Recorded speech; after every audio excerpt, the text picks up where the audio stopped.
আলোচনার বিষয় একাদশ শ্রেণীর কবিতা লালন শাহ ফকিরের গান। কবিতাটির রচয়িতা লালন শাহ। কবিতাটিকে আলোচনার পূর্বে সমগ্র আলোচনাটি আমি যে কয়েকটি ভাগে ভাগ করেছি তা হলো: 1. কবি পরিচিতি, 2. কবিতার উৎস, 3. কবিতার প্রেক্ষাপট, 4. বাউল কারা, 5. বাউল তত্ত্ব কী, 6. কবিতাটির বিষয় সংক্ষেপ, 7. কবিতাটির নামকরণ, 8. কবিতাটির তাৎপর্যমূলক বিশ্লেষণ, 9. কবিতার পঙ্ক্তি অনুযায়ী বিশ্লেষণ, 10. শব্দার্থ, 11. এই কবিতাটি থেকে নেওয়া কয়েকটি টিকা।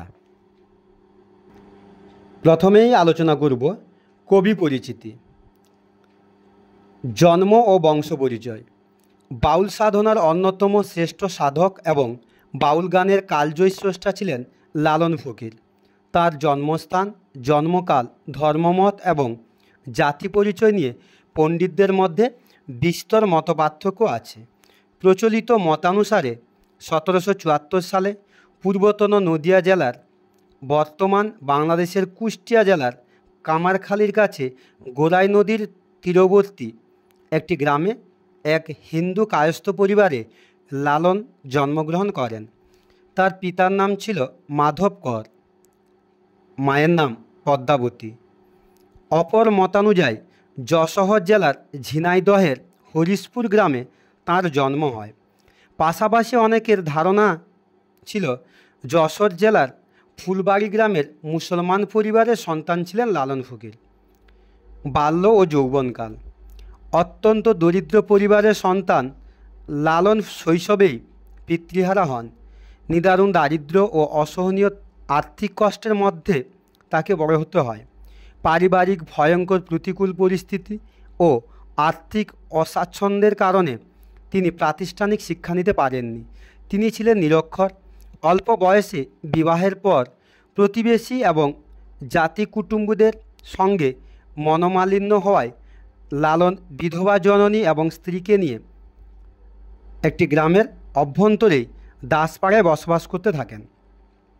জনশ্রুতি আছে, বিবাহের পর তীর্থযাত্রায় গিয়ে লালন প্রত্যাবর্তনকালে মারণ বসন্ত রোগে আক্রান্ত হন।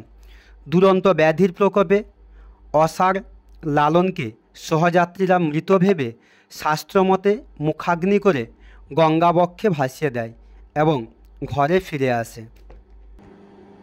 এদিকে মুমূর্ষু লালনের অচৈতন্য দেহে ভাসতে ভাসতে এক নদীঘাটে এসে উপস্থিত হয়, যেখানে এক তন্তুবাই মুসলিম রমণী লালনকে নিজ গৃহে নিয়ে আসেন এবং অতি যত্নে সেবা শুশ্রূষা করে ধীরে ধীরে সুস্থ করে তোলেন।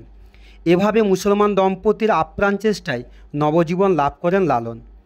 আরোগ্য লাভের পর লালন নিজ স্ত্রী এবং জননীর কাছে ফিরে গেলে মুসলমান পরিবারের সান্নিধ্যে থাকার অপরাধে তাকে সমাজ থেকে বহিষ্কার করা হয়। ফকির ধর্মগ্রহণ ও বাউল সাধনা। গ্রাম থেকে প্রত্যাখ্যাত লালন এরপর শাস্ত্রাচার, জাত ধর্ম, সমাজ সংস্কার সম্পর্কে স্বভাবতই বীতশ্রদ্ধ হয়ে পড়েন। এই সময় সিরাজ সাঁই নামে এক বাউল দরবেশের সঙ্গে লালনের সাক্ষাৎ হয়।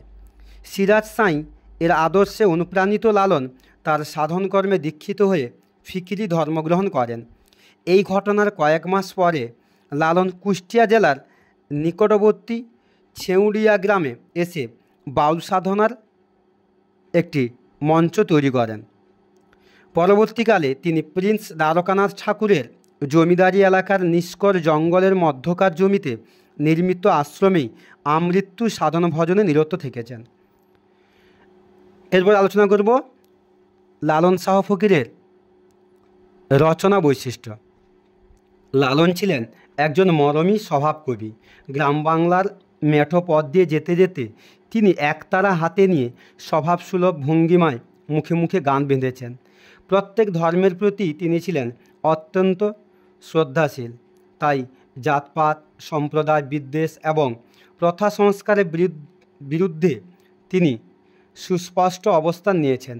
বিশ্বনাগরিক লালন তাই হয়ে উঠেছেন শান্তি, সাম্য, সম্প্রীতি, সৌহার্দ্য, কল্যাণ ও মানবতার মূর্ত প্রতীক। বাউলরা ছিলেন সহজিয়া সাধন বা দেহাত্মবোধী। লালন মনে প্রাণে বিশ্বাস করতেন বিশ্ববিধাতার অধিষ্ঠান কোনো ঊর্ধ্বলোকে নয়, মনের মন্দিরে।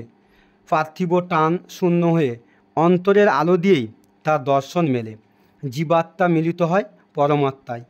দেহের সীমার মধ্যেই লালন তাই অত্যন্ত অসীম মনের মানুষের সন্ধান করেছেন। লালন মানসে তত্ত্বচিন্তার সঙ্গে দর্শন চিন্তার এক অপূর্ব যুগলবন্দি ঘটেছে। তিনি বলেছেন, কামগন্ধহীন শুদ্ধ প্রেমের পথ ধরেই সাধক প্রেমিককে ঐশী প্রেমের জগতে পৌঁছে যেতে হয়।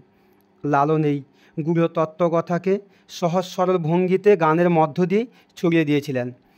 লোকসঙ্গীতের এই বিশিষ্ট ধারা অর্থাৎ বাউল গানের সর্বশ্রেষ্ঠ সাধক লালন ফকির বাউল সাধনের প্রায় সকল শ্রেণী তথা দেহতত্ত্ব, মুর্শিদ, গুরুবাদী, বৈষ্ণব, দরবেশী ও মারফতি গানের মাধ্যমে তুলে ধরেছিলেন। উপমারূপক পরিচিত চিত্রকল্প, প্রচলিত প্রবাদ প্রবচন এবং আটপৌরে জীবনে ব্যবহৃত শব্দচয়ন তার গানগুলিকে কাব্য মাধুর্যমণ্ডিত করেছে। লালন সঙ্গীতের সুরমাধুর্য রীতি, উপস্থাপনের পদ্ধতি এবং হৃদয়স্পর্শী আবেদন যেমন লালন গীতকে স্বতন্ত্র মাত্রা দিয়েছে, তেমনি শ্রোতাকে বিমোহিত করেছে। স্বয়ং রবীন্দ্রনাথ ঠাকুর লালনের গানের অনুসরণে পরে বহু গান রচনা করেছিলেন। অন্তিমকালও তার দেহাবসান। লালনের প্রায় 10,000 শিষ্য ছিল।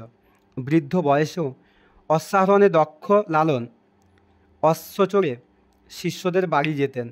তার শিষ্যদের মধ্যে ফকির শীতল শাহ, ফকির ভোলাই শাহ, ফকির মনিরুদ্দিন শাহ, ফকির পাঁচু শাহ প্রমুখ ছিলেন বিখ্যাত এবং তার অত্যন্ত কাছের। অবশ্য জীবনের উপান্তে এসে উপার্জনহীন লালনকে তার সুযোগ্য শিষ্যরা সযত্নে দেখাশোনা করতেন। জানা যায় পীড়িত অবস্থাতেও পরমেশ্বরের নামে পূর্ববৎ সাধন করিতেন। মধ্যে মধ্যে গানে উন্মত্ত হইতেন। ধর্মের আলাপ পাইলে নববলে বলিহান হইয়া রোগের যাতনা ভুলিয়া যাইতেন। মরণের পূর্বরাত্রিতেও প্রায় সমস্ত সময় গান করিয়া রাত্রি 8টার সময় শিষ্যগণকে বলেন, আমি চলিলাম। ইহার কিয়ৎকাল পরে তিনি মারা যান শ্বাসরুদ্ধ হয়ে। 1890 সালের 17 অক্টোবর লালনের জীবনাবসান হয়।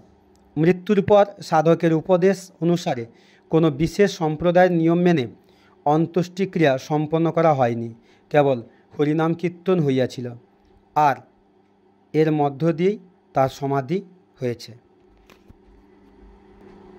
এরপর আলোচনা করব এই কবিতাটির উৎস, অর্থাৎ পাঠ্য লালন শাহ ফকিরের গান শীর্ষক কবিতাটি ডক্টর মতিলাল দাস ও শ্রী পীযূষকান্তি মহাপাত্র সম্পাদিত লালন গীতিকা গ্রন্থের 391 সংখ্যক পথ। গ্রন্থের প্রকাশক কলকাতা বিশ্ববিদ্যালয়। এই পথটি রবীন্দ্রনাথ সংগ্রহ করেছিলেন। বিশ্বভারতীর সংগ্রহে রক্ষিত লালনের 2টি গানের খাতাতেও এই গানটি রয়েছে। এরপর আলোচনা করব কবিতাটির প্রেক্ষাপট।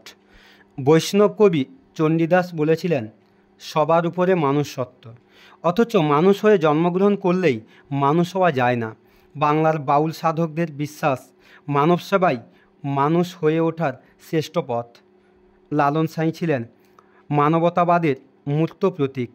তিনি জাতি ধর্ম নির্বিশেষে মানুষকে শান্তি ও বিশ্বাসের পথে চলতে শিখিয়েছিলেন।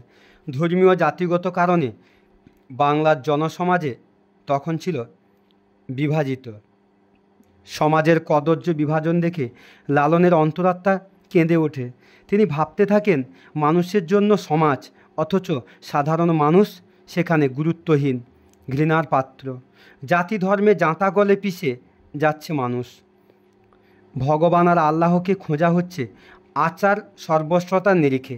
সমাজের শোষণ, বঞ্চনা, অস্পৃশ্যতা, কুসংস্কার আর ধর্মের নামে পারস্পরিক বিচ্ছিন্নতা ও হানাহানির বিরুদ্ধে লালন মনে মনে বিদ্রোহী হয়ে উঠলেন। ঈশ্বর সম্পর্কিত তৎকালীন ধারণা মানুষকে মুক্তি দেওয়ার পরিবর্তে ক্রমশ অন্ধ প্রথার নাগপাশে আবদ্ধ করে দিচ্ছে। মানবিকতাও প্রতি মুহূর্তেই লঙ্ঘিত হচ্ছে। কিন্তু একাকী লালন মানবতার পক্ষে লড়াইটা লড়বেন কী করে? শুরু করলেন সাধনা, মানুষকে নিয়ে মানুষের মুক্তির সাধনা। দ্বন্দ্ব সংঘাতময় বিশ্বব্রহ্মাণ্ডে ক্ষয়িষ্ণু মনুষ্যত্ব ও বিশ্বাসের অভাব যে মানুষে মানুষে বিভেদ সৃষ্টি করেছে, সেই বিভেদের মূলে কুঠারাঘাত করল লালনের একটি গান। যেমন একটি গান, সহজ মানুষ ভোজে দেখো না রে মন, দিব্য জ্ঞানে পাবিরে অমূল্য নিধি বর্তমানে, ভজ মানুষের চরণ দুটি নিত্য বস্তু পাবি খাঁটি। গুরু সিরাজ সাঁই এর পাদপদ্মে আশ্রয় লাভ করে লালন অনুভব করেছিলেন মানুষের মধ্যেই রয়েছে শ্রেষ্ঠ মানুষ, অর্থাৎ সৃষ্টির মধ্যেই রয়েছেন স্রষ্টা। অসাম্প্রদায়িক মানবতার নিশান ওড়ালেন তিনি। লালনের গানে মনস্তত্ত্ব, দেহতত্ত্ব, আত্মতত্ত্ব, মানবতত্ত্ব ছাড়াও নানা ধরনের যুক্তি, ব্যাখ্যা ও সূক্ষ্ম উপমা ফুটে উঠেছে। লালন ধর্মীয় গণ্ডি থেকে মুক্তির পথ খুঁজেছেন। দেহের ভিতরে আত্মার বাস, সেই আত্মার মাঝেই অবস্থান করেন লালনের মনের মানুষ, পরম পুরুষ ঈশ্বর। যেহেতু বাউল সাধনা গুরুমুখী, গুরু শিষ্যের মিলনেই মনের মানুষের দেখা মেলে। রবীন্দ্রনাথ ঠাকুর বলেছিলেন, মানুষের প্রতি বিশ্বাস হারানো পাপ। লালন সাঁইয়ের গানেও যেন বারবার প্রতিধ্বনিত হয়েছে মানবিকতা, মনুষ্যত্বের অবক্ষয় সমাজ সংকটের মূল কারণ। তাই একবিংশ শতাব্দীতে দাঁড়িয়েও লালন সাঁই এবং তার গান ভীষণভাবে প্রাসঙ্গিক। এরপর আলোচনা করব বাউল কারা।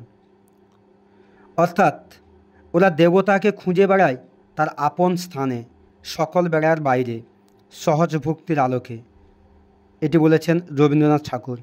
অর্থাৎ বাউল বাংলার এক সাধক সম্প্রদায়। এই ধর্মীয় সম্প্রদায়কে অক্ষয় কুমার দত্ত বলেছিলেন উপাসক সম্প্রদায়। বাউল বাইরে গেরুয়াধারী, অন্তরে হৃদয় বিদারী। তারা বিশ্বাস করেন মানবদেহই পরম পুরুষ বা ঈশ্বরের বাসভূমি। ঈশ্বর তাদের মনের মানুষ। জীবাত্মা পরমাত্মার এই সংযোগকে উপলব্ধি করতে হয় সাধনার মধ্য দিয়ে। সেই অর্থে বাউলরা দেহবাদী সাধক। ভাণ্ডে ব্রহ্মাণ্ড, অর্থাৎ বাউল তত্ত্ব অনুযায়ী দেহই মনের মানুষের আবাসস্থল, অথচ মানব তা উপলব্ধি করতে পারে না। আর যে তার সান্নিধ্য পায় সেই তো সিদ্ধ পুরুষ। এরপর আলোচনা করব বাউল তত্ত্ব। বাউল গান তত্ত্বাশ্রয়ী। বাউল ধর্মের তত্ত্বকথাই তাঁদের গানে গানে ছড়িয়ে আছে। বাউল তত্ত্ব নানা তত্ত্বের সমন্বয়। সুফি, ফিকিরি, দরবেশি, বৈষ্ণব, শাক্ত, বৌদ্ধ সব ধারারই মিশ্রণ আছে বাউল তত্ত্বে। এরপর আলোচনা করব কবিতাটির বিষয় সংক্ষেপ। লালন ফকিরের বাউল গীতির অন্তরের কথা ছিল মানব প্রেম। তথাকথিত ঈশ্বরকে তিনি খুঁজেছেন মানুষেরই মধ্যে।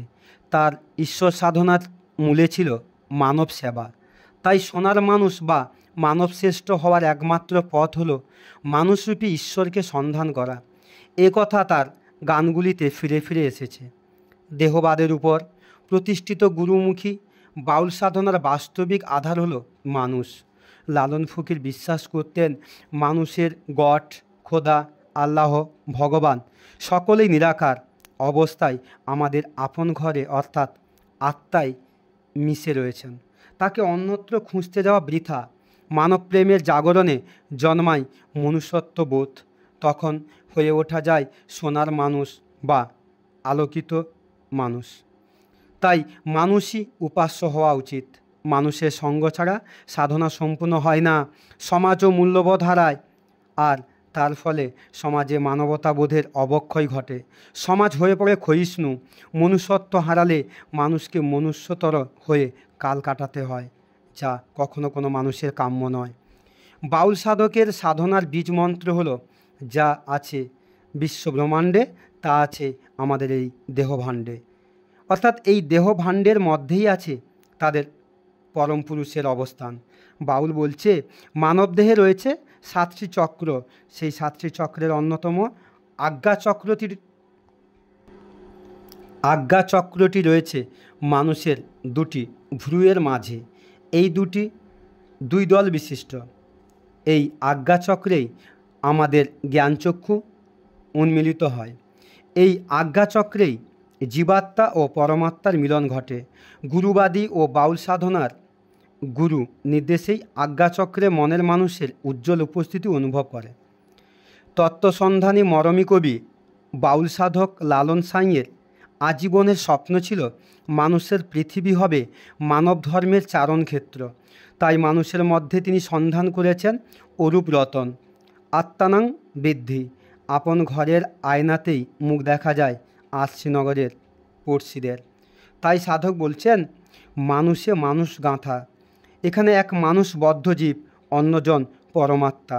রক্ত মাংসের মানুষই নিজের অন্তরে ধারণ করেছেন মনের মানুষকে। আলেকলতা বা স্বর্ণলতা যেমন আষ্টে পৃষ্ঠে জড়িয়ে থাকে মহীরুহকে, জীবাত্মা পরমাত্মাও তেমনই একই দেহে অভিন্ন হয়ে জড়িয়ে থাকে। কিন্তু সেই পরমাত্মার সাধনায় আমরা ভ্রান্ত পথকে বেছে নিই, তুচ্ছ আচার অনুষ্ঠানে সময় ফুরিয়ে ফেলি। চেতনার আলো এসে মনকে বিশুদ্ধ না করলে পরম পুরুষ অবধি পৌঁছায় না। তখন অদ্ভুত এক শূন্যতা গ্রাস করে আমাদের। মানুষকে ভালোবাসতে পারলেই এই কঠোর সাধনায় সিদ্ধিলাভ সম্ভব। মানুষ ভজনাতেই আলেক পুরুষ বা অলক্ষ্যের সেই নিরাকার মনের মানুষ সাকার রূপে উদ্ভাসিত হয়ে ওঠে। আর তার সাক্ষাৎ পেলেই মানুষের মুক্তিলাভ হয়, মানুষ হয়ে ওঠে খাঁটি মানুষ বা সোনার মানুষ। এরপর আলোচনা করব কবিতাটির নামকরণ। অর্থাৎ নামমাত্র কেবল নয়, এই সৃষ্টিশীল সাহিত্যের নামকরণের ক্ষেত্রে এই কথাটি খুবই গুরুত্বপূর্ণ। কারণ নামকরণ হলো কোনো রচিত বিষয়ের প্রবেশদ্বার, প্রাথমিক পরিচয় কিংবা তার মর্মে আলোকপাতের মাধ্যম স্বরূপ। তাই নামকরণের ক্ষেত্রে বিষয়, কাহিনী বা ঘটনা, চরিত্র, ব্যঞ্জনা, আঙ্গিক ভাব প্রতিটি বিষয় গুরুত্বপূর্ণ। পাঠ্য লালন শাহ ফকিরের গান শিরোনামাঙ্কিত কবিতাটি লালন গীতিকা থেকে সংকলিত হয়েছে। গ্রন্থটির সব গীতিকাগুলি শিরোনামহীন, শুধু সংখ্যা মানে চিহ্নিত করা আছে। পাঠ্য গীতিকাটি ওই গ্রন্থের 391 সংখ্যক গীতিকা। লক্ষণীয় যে গ্রন্থটির নামকরণের নিচে প্রথম বন্ধনী সহযোগে লেখা আছে লালন শাহ ফকিরের গান। এই লালন শাহ ফকিরের গান শিরোনামেই পাঠ্য কবিতাটির নামকরণ করা হয়েছে। বিষয়বস্তু: মানুষকে উপাস্য করলে, ভালোবাসলে যথার্থ মনুষ্যত্ব অর্জিত হয় এবং নিজের মধ্যে আলোকিত প্রজ্ঞাবান মানুষ জেগে ওঠে। আর মানুষ হয়ে ওঠে মানুষকে ভজনা না করলে উপেক্ষা করা হয়, তাহলে মানুষ তার মূল অর্থাৎ মনুষ্যত্ব হারিয়ে মনুষ্যতর জীবে পরিণত হয়। এই সুন্দর পৃথিবীকে আরও সুন্দর করে গড়ে তুলতে হবে। আমাদের মানুষকেই উপাসনা করতে হবে, ভালোবাসতে হবে, তাহলেই আমরা হয়ে উঠতে পারব প্রার্থিত আলোকিত মানুষ। সাঁইয়ের মতে মানব দেহই বাউল সাধনার মূল ক্ষেত্র। আমাদের দেহে যে 7টি চক্র আছে, যার মধ্যে ষষ্ঠ চক্রটি রয়েছে 2 ভ্রুয়ের মাঝখানে দ্বিদল পদ্মরূপে, যাকে বলা হয় আজ্ঞাচক্র। আজ্ঞাচক্রেই জ্ঞানচক্ষু উন্মোলিত হয়। অর্থাৎ মানব সভ্যতার ইতিহাস অনুসন্ধান করলে দেখা যাবে সেখানে সাধারণ মানুষের মধ্যে রয়েছে অসাধারণত্ব অর্জনের কাহিনী।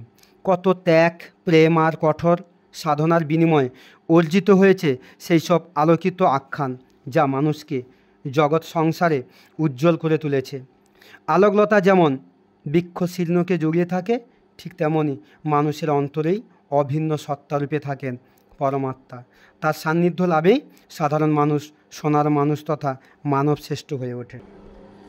ভণিতা অংশে দেখা যায় সাধক লালন মানুষের প্রতি তার অটল বিশ্বাসকে উপস্থাপনা করেছেন।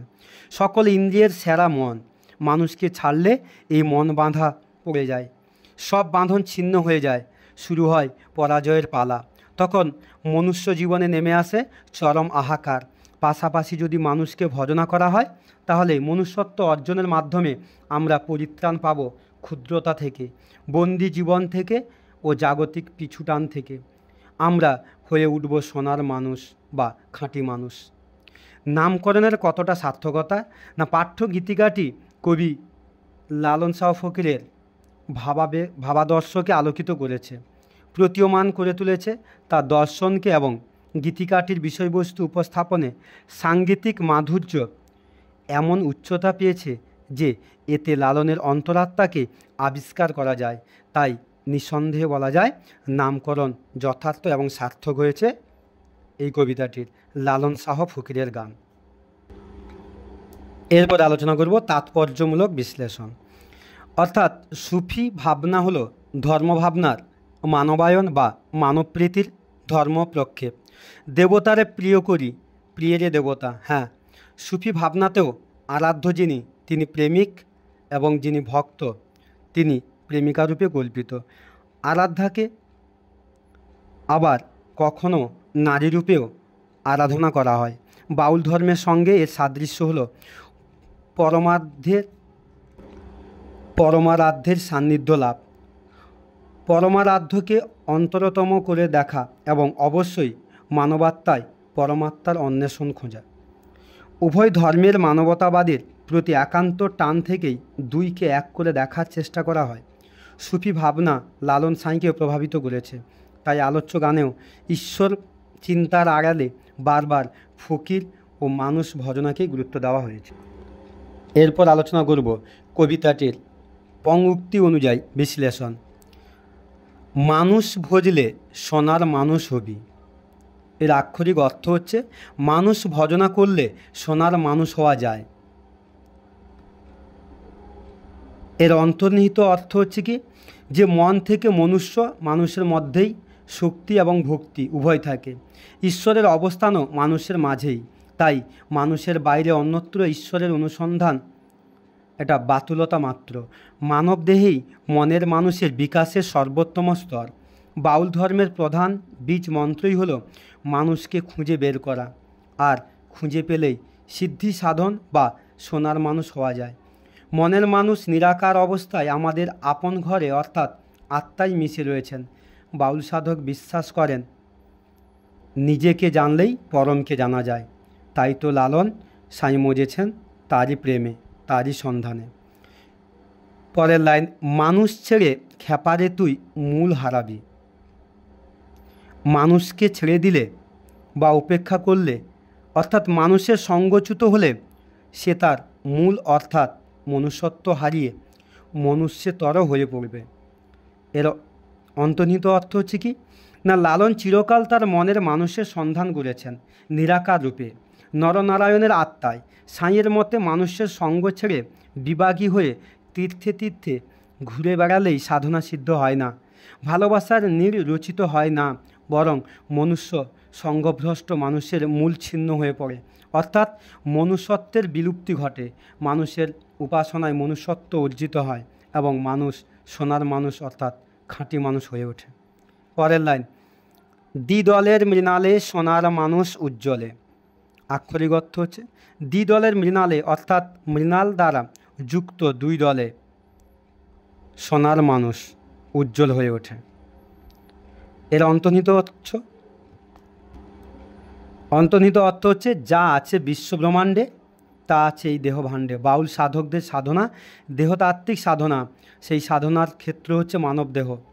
সেই দেহভাণ্ডেই সাধকেরা খুঁজে বেড়াচ্ছেন পরম পুরুষ পরমাত্মাকে। মানবদেহের বিভিন্ন দেহস্থানে রয়েছে 7টি চক্র, তার মধ্য দিয়েই মনের মানুষে যাতায়াত। আমাদের দুটি ভ্রুর মাঝে আজ্ঞাচক্রে অবস্থান। এটি একটি কল্পিত পদ্ম, যার দুটি দল, যা আমাদের চেতনাকে জাগ্রত করে। জ্ঞানচক্ষু মেলে আমরা দিব্য দৃষ্টিপ্রাপ্ত হই। মানবলোকের এই আয়নাঘরে সোনার মানুষ উজ্জ্বল হয়, অর্থাৎ জীবাত্মা আর পরমাত্মার মিলন ঘটে, সেখানেই মেলে অরূপ রতন। পরের লাইন, মানুষ গুরুর কৃপা হলে জানতে পাবি। এর আক্ষরিক অর্থ, মানুষ গুরুর কৃপা হলে অর্থাৎ গুরুর দেখানো পথেই সোনার মানুষকে জানা যায়, অর্থাৎ পরমাত্মার সান্নিধ্য লাভ ঘটে। বাউলরা গুরুবাদে বিশ্বাসী। গুরু অর্থাৎ পথপ্রদর্শক। গুরুর দেখানো পথই মনের মানুষকে পাওয়ার একমাত্র পথ। বাউলের কাছে গুরু তাই সিদ্ধ পুরুষ। গুরুর কাছে শর্তহীন আত্মসমর্পণ করলে গুরু মুক্তির পথ দেখান। গুরুর কৃপাতেই বহু যোগ ত্যাগ দুর্গম পথ পেরিয়ে পদ্মাসনে অধিষ্ঠিত মানুষ রতনের সান্নিধ্য লাভ করা যায়। পরের লাইন, এই মানুষে মানুষ গাথা। এর আক্ষরিক অর্থ হচ্ছে মানুষের দুটি রূপ। শব্দবন্ধনীটিতে প্রথম মানুষ হচ্ছে কি না, শব্দটি ব্যবহৃত হয়েছে রক্ত মাংসের মানুষ বোঝাতে, আর দ্বিতীয় মানুষ হচ্ছে মানুষ শব্দটি মনের মানুষ বা ঈশ্বর অর্থে ব্যবহৃত হয়েছে। এই লাইনটির অন্তর্নিহিত অর্থ হচ্ছে বাউল দর্শনে মানুষ বহিরঙ্গে এক, অন্তরঙ্গে আরেক। বহিরঙ্গে যে মরজীব বা বদ্ধজীব, অন্তরে সেই সোনার মানুষ বা মনের মানুষ, পরমাত্মা। আবার অন্যভাবে দেখলে মানুষে মানুষে কোনো বিভাজন নেই, মানুষের একটি মাত্র পরিচয়, সেটি তার মনুষ্যত্ব। সমাজ থেকে বিভেদ বৈষম্যের বীজ বৃক্ষ উপড়ে ফেলে জাতিসত্তার সংকীর্ণ বেড়াজাল সরিয়ে মানুষের যথার্থ মুক্তি। এই মুক্তির আলোকে অবগাহন করেই মানুষ হয়ে ওঠে অমৃতের পুত্র। তার অমৃত স্বরূপেই মেলে অরূপ রতনের সন্ধান, তাই মানুষরূপী দেবতাই উপাস্য। পরের লাইন, দেখ না যেমন আলেকলতা। এর আক্ষরিক অর্থ হচ্ছে আলেকলতা হলো আলোকলতা বা স্বর্ণলতা। স্বর্ণলতা যেমন কোনো উদ্ভিদকে আশ্রয় করে জীবন ধারণ করে, তেমনি মনের মানুষ তথা পরমাত্মা ও রক্ত মাংসের মানুষের অন্তরেই অভিন্ন সত্তারূপে বিরাজমান। এই চরণটির অন্তর্নিহিত অর্থ হচ্ছে আলেকলতা বা স্বর্ণলতা যেমন বনস্পতি বা বড় গাছকে জড়িয়ে বিকশিত হয়, তেমনি মানুষের মধ্যে নিরাকার স্বরূপে থাকে এক প্রেমময় আলোকিত মানুষ। আবার অন্য অর্থে আলেক মানে অলৌকিক, অপার্থিব, বদ্ধজীবের অন্তরে সে অন্তরতম গোপনচারী, নিভৃতবাসী। তাই বাউল তত্ত্বে মনের মানুষ আলেক মানুষও বটে। পরের লাইন, জেনে শুনে মুড়াও মাথা যাতে তরবি। মাথা মুড়াও অর্থাৎ মাথা মুড়ানো ধর্মাচরণের বা প্রায়শ্চিত্তের একটি বিশেষ রীতি। সন্ন্যাস গ্রহণের পূর্বে মাথা মোড়াতে হয়, কিন্তু আলোচ্য পংক্তিতে লালন সাঁই বোঝাতে চেয়েছেন মাথা মোড়ালেই যাতে ওঠা যায় না, অর্থাৎ পরমাত্মার সান্নিধ্য লাভ করতে আচার অনুষ্ঠান মুখ্য নয়, মুখ্য হলো মানুষের সাধনা। এই চরণটির অন্তর্নিহিত অর্থ হচ্ছে সমাজের অধিকাংশ মানুষ সাধনা যথার্থ পথে চালিত না হয়ে ভ্রান্ত পথে চালিত হয়। তাদের সাধনায় মানুষ গৌণ হয়ে পড়ে, মুখ্য হয়ে যায় আচার অনুষ্ঠান। ফলে সাধনা যে আত্মানংবৃদ্ধি অর্থাৎ আত্ম অনুসন্ধানের চেষ্টা, এই তত্ত্ব তাদের কাছে গ্রহণীয় হয়ে ওঠে না। আসলে নিজেকে জানতে গেলে মানুষকে জানতে হবে মানুষের অন্তরাত্মাকে। তাই গুরুবাদী বাউল তত্ত্বে বলা হয়েছে মাথা মুড়িয়ে বা ন্যাড়া করে সন্ন্যাস নিলেই মুক্তিলাভ সম্ভব নয়, বরং গুরু প্রদর্শিত সাধনার পথে না গিয়ে আচার সর্বস্ব ভ্রান্ত সাধনাকেই যে মুখ্য বলে মানায়, সে জেনে শুনে মাথা মুড়ায়। আলোচ্য গানে মাথা মুড়ানো আসলে বোকামির নামান্তর। পরের লাইন, মানুষ ছাড়া মন আমার পড়বিরে তুই শূন্যকার। অর্থাৎ এই চরণটির আক্ষরিক অর্থ হচ্ছে মানুষ ছেড়ে অন্যত্র ঈশ্বরের সন্ধান করলে ঈশ্বর লাভ তো ঘটেই না, বরং তাকে না পাওয়ায় এক শূন্যতাবোধ আমাদের আচ্ছন্ন করে তোলে। এই চরণটির অন্তর্নিহিত অর্থ হচ্ছে প্রত্যেক মানুষেরই দুটি সত্তা আছে, একটি বাইরের, অন্যটি ভেতরের। বাইরের মানুষটিকে আমরা চর্মচক্ষু দিয়েই দেখতে পাই, আর অন্তরে যে মানুষটি রয়েছে তাকে দেখতে প্রয়োজন হয় জ্ঞানচক্ষুর। চেতনার আলোকে তিনি ধরা দেন, অন্তরের সেই দৃষ্টি লাভ করতে না পারলে এক অপার শূন্যতাবোধ আমাদের অস্থির করে তোলে। জগতের সব কিছুই তখন মনে হয় অর্থহীন, অসার, অসহায়তা, হীনমন্যতা আমাদের গ্রাস করে। পরের লাইন, লালন বলে মানুষ আকার ভজলে তো রবি। এর আক্ষরিক অর্থ হচ্ছে লালন সাঁইয়ের মতে ঈশ্বর মানবাত্মায় মিলেমিশে একাকার। এই মানুষ ভজনা করলেই তার অন্তরাত্মার ঈশ্বরের সাড়া পাওয়া যায়। এই লাইনটির অন্তর্নিহিত অর্থ হচ্ছে ভণিতা অংশে সাধক লালন মানবাত্মায় ঈশ্বর উপলব্ধির অটল বিশ্বাসখানে তুলে ধরেছেন। মানুষকে যদি না ভালোবাসা যায়, তার প্রতি যদি প্রেম না থাকে কিংবা মানুষের সঙ্গচ্যুতি ঘটে, তাহলে আমরা ছোট আমিটার মধ্যেই বাঁধা পড়ে থাকি। মুক্তি অধরাই থেকে যায়, কিন্তু সব সংকীর্ণতা ছাড়িয়ে যেজন মানব প্রেমে মজে, সেজনই পরিত্রাণ পায় মানব বন্ধনে। তারই ঘটে পার্থিব মুক্তিলাভ। অন্তরের সোনার মানুষ এর আলোয় তখন সেও আলোকিত সিদ্ধপুরুষ আদর্শজন হয়ে ওঠে। এই কবিতাটি থেকে নেওয়া যে কয়েকটি গুরুত্বপূর্ণ শব্দার্থ, সেগুলো একটু আলোচনা করছি। ভোজলে বা ভোজলে, সেটা অর্থ হচ্ছে সেবা করলে বা উপাসনা করলে। সোনার মানুষ, এখানে সোনার মানুষ বলতে পরমাত্মার সান্নিধ্যপ্রাপ্ত শ্রেষ্ঠ মানুষ। আর খ্যাপা মানে হচ্ছে পাগলাটে বা জ্ঞানশূন্যভাবে উন্মুক্ত ব্যক্তি। মূল মানে এখানে হচ্ছে ভিত্তি বা উৎস।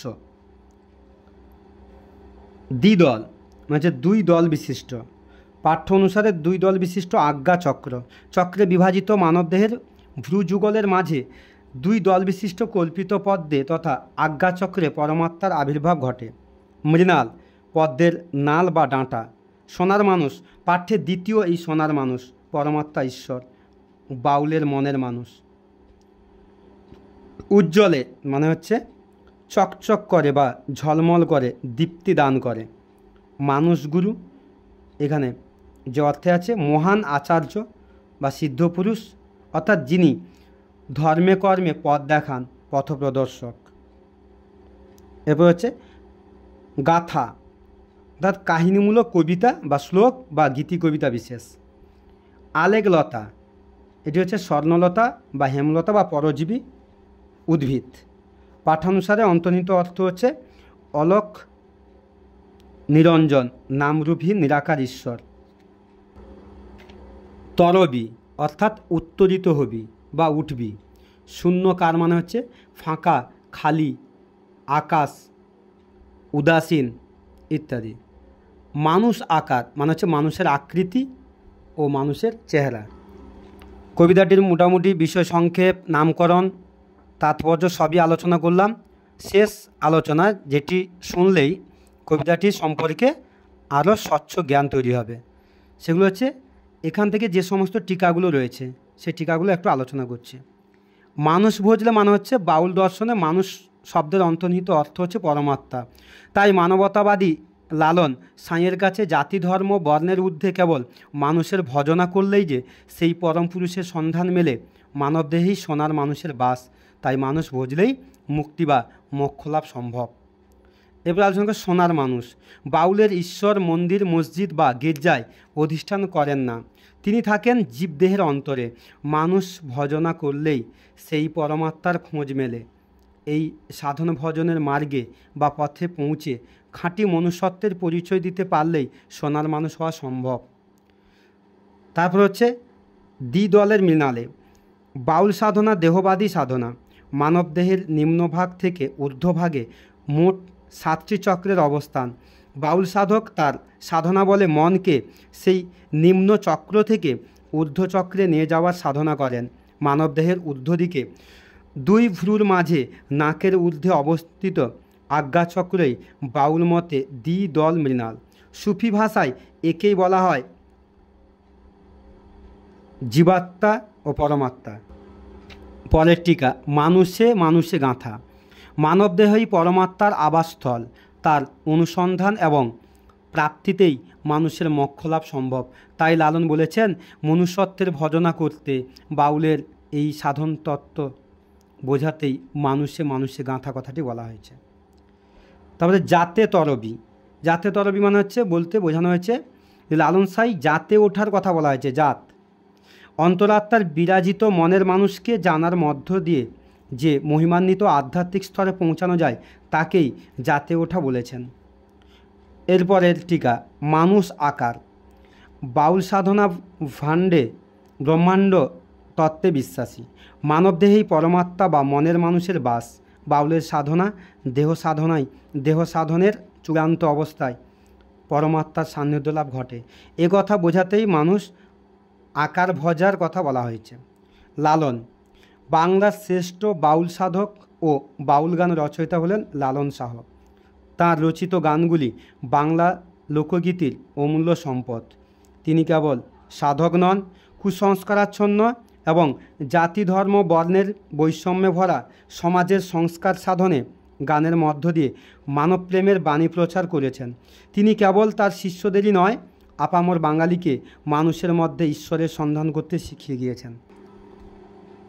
সমগ্র কবিতাটির বিষয় সংক্ষেপ ইত্যাদি যে আলোচনাগুলো শোনার জন্য অসংখ্য ধন্যবাদ। এই ধরনের শিক্ষামূলক বিভিন্ন বিষয় আলোচনা শুনতে আমার চ্যানেলটিকে অবশ্যই সাবস্ক্রাইব করবেন, কমেন্ট করবেন এবং লাইক শেয়ার করবেন। নমস্কার।